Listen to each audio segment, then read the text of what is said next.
It's Friday, 8th of September, and this is your Capital Economics Weekly Briefing. I'm David Wilder.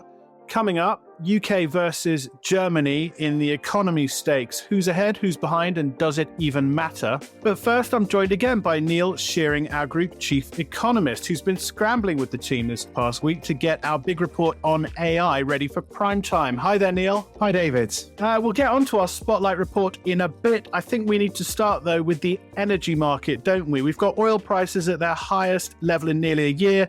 European gas prices surging on industrial action, and we're heading towards winter. We've already raised some of our EM inflation forecast. Do we need to be revisiting our DM inflation assumptions amid all of this as well? Yes, the very last thing that central bankers want to see right now is an increase in global energy prices. But that's what's happened over the past week, as you say.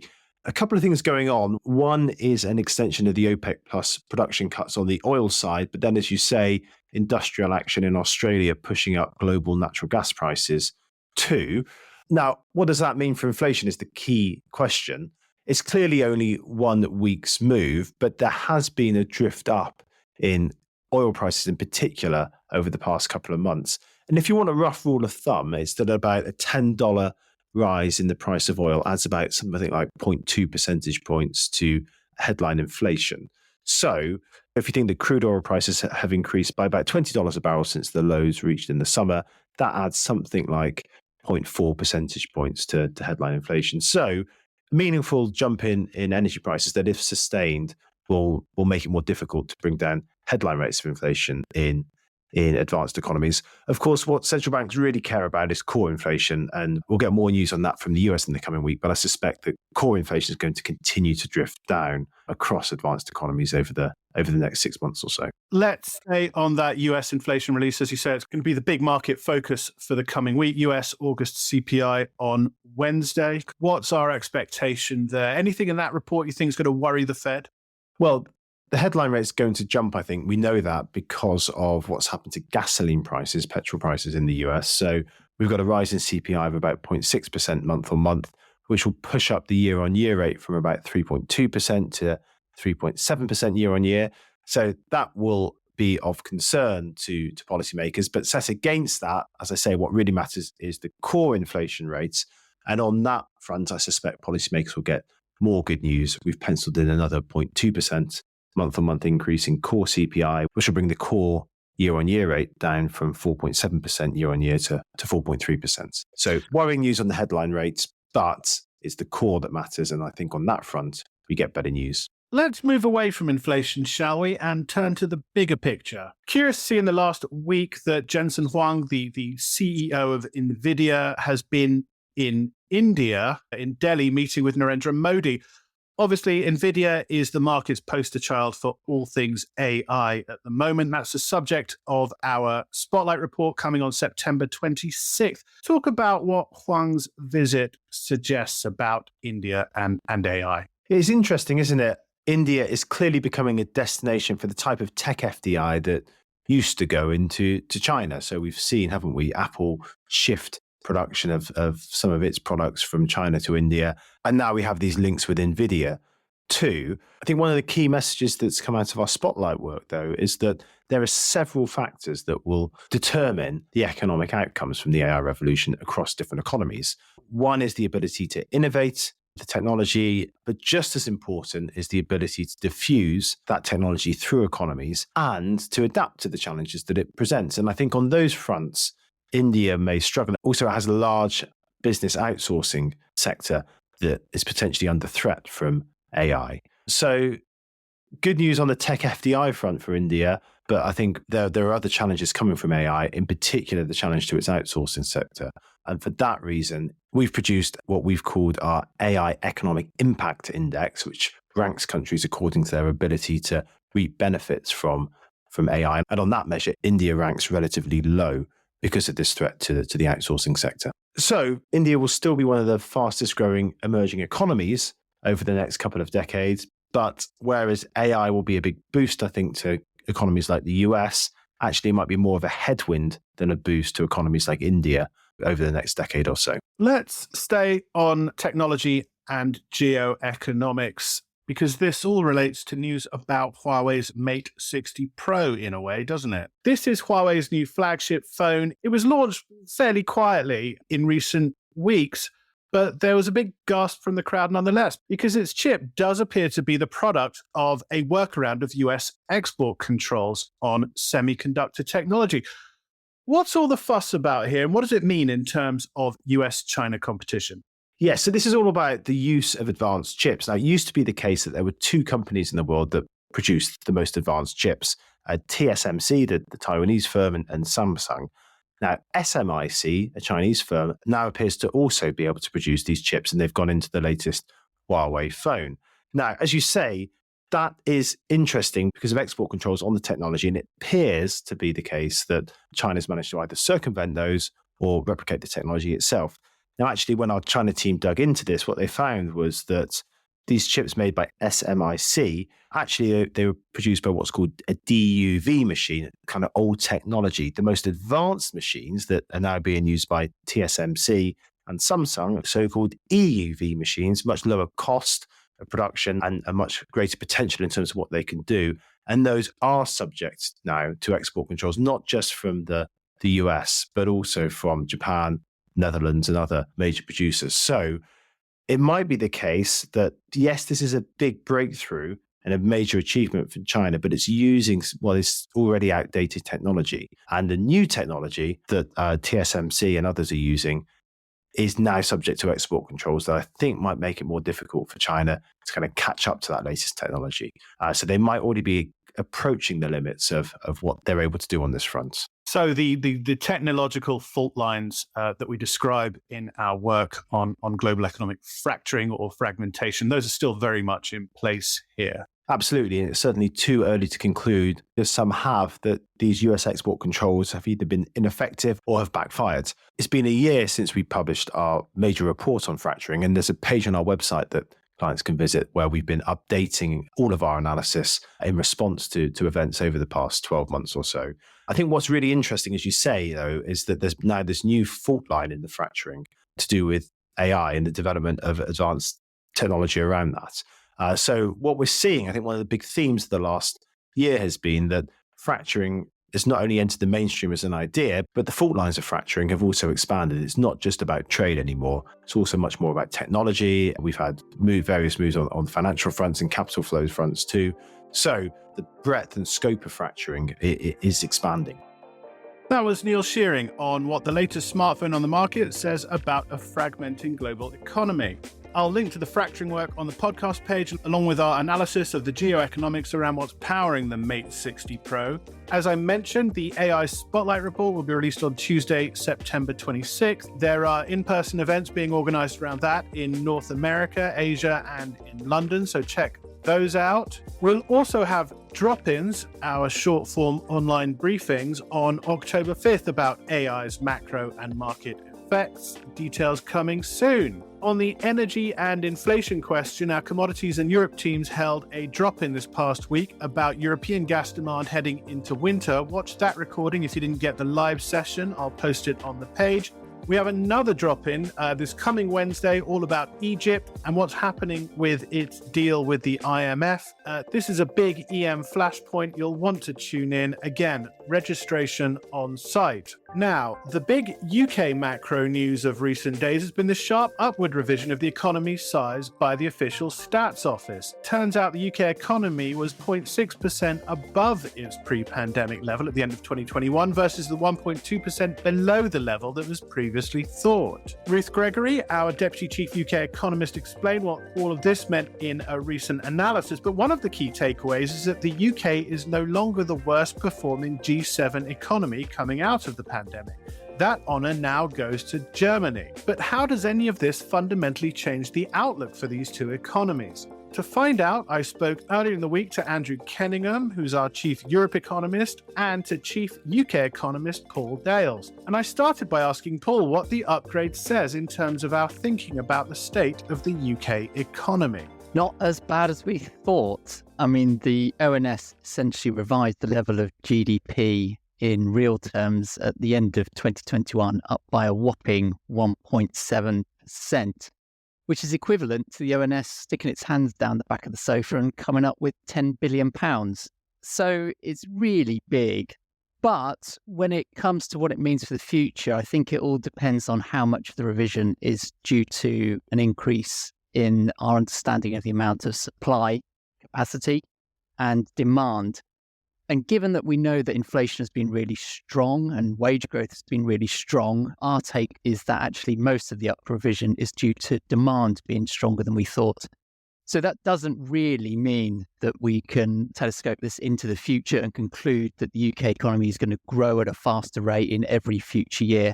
I think it really just means that there was this period where demand was in excess of supply by even more than we thought. But the problems that you've written extensively about in the UK economy, I mean, this revision doesn't remove those problems, does it? I mean, talk about what lies ahead in terms of the UK near and longer term growth outlook. No, I think that's exactly right. The UK essentially has a problem where its supply capacity is too low and has been lowered since the pandemic. The best example is in the labour market, where the number of people available to work or willing to work is still lower than before the pandemic. And this just is a reduction in the supply of labour. And that is constraining the long-term potential growth rate of the UK.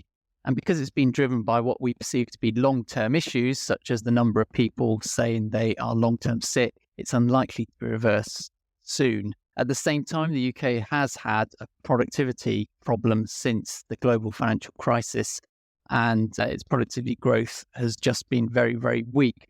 Now, there may be reasons for this to improve some way in the future, but I don't think we can conclude that as a result of the economy being slightly bigger than it was, or than we thought it was due to the ONS revisions, that it's suddenly going to be a situation where productivity growth is much faster over the next few years. Andrew, let's turn to you. Germany now at the back of the G7 pack, and I suppose that matters in as much as it's headline fodder in a country already wringing its hands over this idea that things have gone so very wrong for its economy. I noticed Dr. Nagel from the Bundesbank has been denying that Germany is again the sick man of Europe. Does he protest too much? I mean, to what extent are we seeing a cyclical downturn versus something that runs much deeper? Well, I guess as far as Mr. Nagel's concerned, he would say that, wouldn't he? I mean, he is the head of the central bank, so he's not exactly going to come out and admit how bad the situation is. I think the reality is it's a mix of cyclical and structural problems. Cycle is a funny word at the moment because we're coming out of this pandemic and all sorts of things are moving around, but clearly, some of the problems are to do with the impact of higher energy prices and higher interest rates, and those are not going to last too long. And then Germany doesn't have much of a tourism industry, although I am going on holiday there myself in a few weeks' time, and therefore is not benefiting as much as other countries from the rebound that we've seen in that sector. So there are some cyclical things at work, but I think what's really creating a lot of hand-wringing in Germany among politicians and business people alike is the sense that the business model is out of date and that they are going to struggle in what you'd call a structural sense.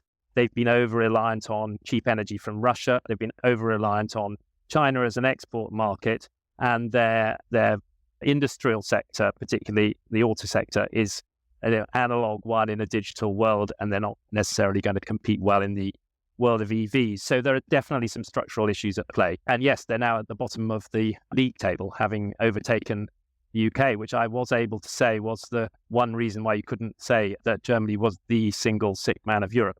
But that's no longer true due to the revisions Paul's been talking about. Well, we'll have to check the data to see what your holiday spending impact is on the economic turnaround. What kind of recovery are we looking at then, given these structural issues that you talk about, but also, I suppose, the better word would be temporary factors that you've described there? So we're in the process of updating our forecasts. We'll be publishing new ones in about 2 or 3 weeks' time. I mean, currently we have contraction in Q3 and Q4. The economy actually flatlined in Q2. So there were 2 successive quarters of contraction, then flat, then we're expecting 2 more contractions, and then a recovery next year. But the recovery, we think, will be very slow. So the question then about the structural issue is whether the trend growth rate is now going to be even lower than it was before the pandemic. And I think that is looking very possible. We've had this big and surprisingly positive upgrade from the ONS. Could we expect a similar upgrade to German GDP numbers? Well, never say never. There have been many revisions to the German data already. They revise them every quarter, and then once a year they revise them over a longer period. And actually, in Q2 this year, there were substantial upward revisions to the 2021 data.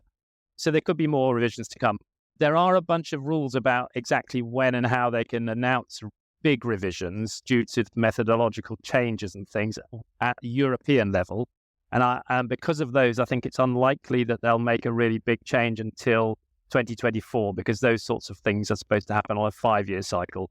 But, there could well be a change. And to be honest, the scale of these revisions does make rather a mockery of a lot of the commentary that many people, including ourselves, are guilty of, looking at the details of these numbers. The average absolute revision to German GDP on a quarterly basis has been 0.5% over the period since 2019. So the revisions are normally pretty large. It's just they don't always normally go in the same direction in the way they did with the UK this time, I think. So Andrew described a fairly shallow recovery.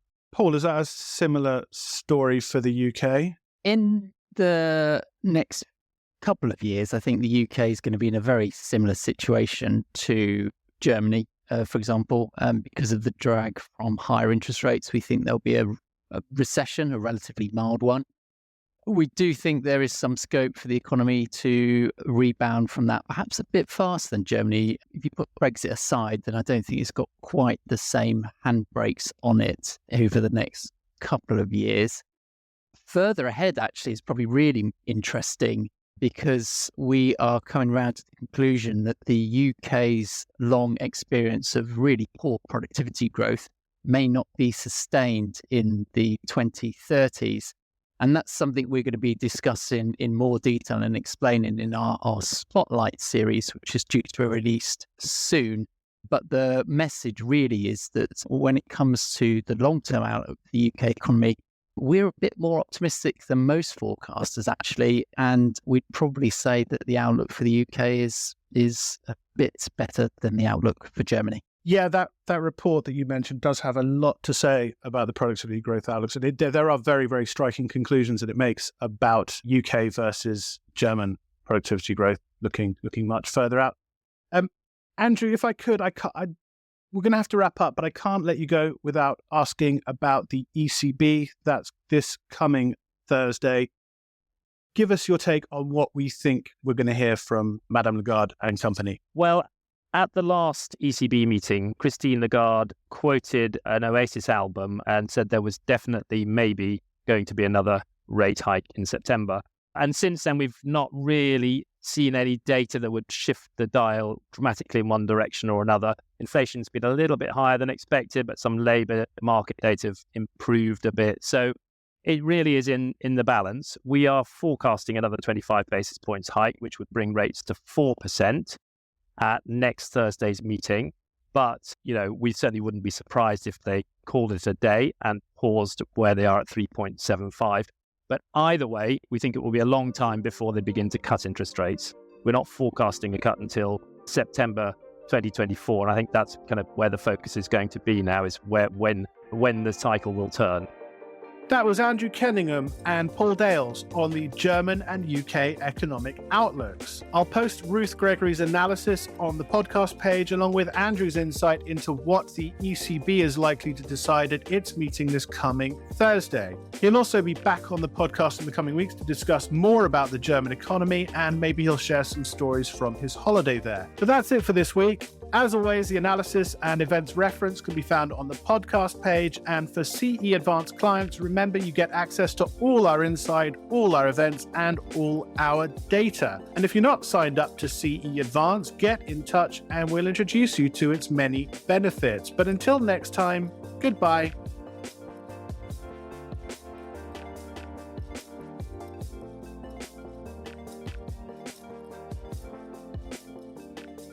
Whilst this podcast is provided with all reasonable skill and care, it comprises the subjective views of our economists. Furthermore, these views are not opinions, nor do they constitute investment or financial advice, or are they guarantees or reassurances to the expected results of any investment products or outcome. You should seek your own specific advice in relation to questions you may have. We will have no liability to you in relation to this podcast whatsoever.